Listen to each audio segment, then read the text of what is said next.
அனைவருக்கும் வணக்கம். இப்போ இவர் அன்சவுண்ட் மைண்ட், புத்தி சுவாதீனம் இல்லாத காரணத்தினால் அவர் என்ன பண்ண ஒரு குற்றம் செய்கிறார்.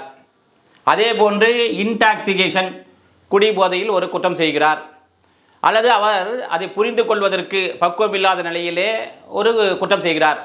அவ்வாறு செய்கின்ற போது இந்த ரைட் ஆஃப் ப்ரைவேட் டிஃபென்ஸின் படி அது குற்றமாகாது. அவ்வாறு அவர் செய்வது இந்த காரணமாக செய்கிறது குற்றமாகாது. ஆனால் அது குற்றமாக இருக்கின்ற போது நமக்கு சப்போஸ் இப்போ இவர் என்னை தாக்குறாருன்னு சொன்னால் அப்போ என்ன பண்ணும், அந்த தற்காப்புரிமை எனக்கும் இருக்கின்றது. ஐயோ அவர் அன்சவுண்ட் மைண்டு, இவருக்கு தான் தற்காப்பு உரிமை இருக்குது அப்படின்னு சொல்ல முடியுமாண்டா? இல்லை, இவருக்கு எதிராக எனக்கும் தற்காப்பு உரிமை இருக்கின்றது, நானும் பயன்படுத்தலாம் என்று சொல்லுகின்ற பிரிவு எது என்று சொன்னால் 36 ஆஃப் பிஎன்எஸ் 2023. ஏற்கனவே 98 ஐபிசியில் இருந்தது. இது எந்த மாற்றமும் இல்லை. எனவே இந்த ஷார்ட்ஸில் லிங்கை பயன்படுத்தி பார்த்து கொள்ளவும்.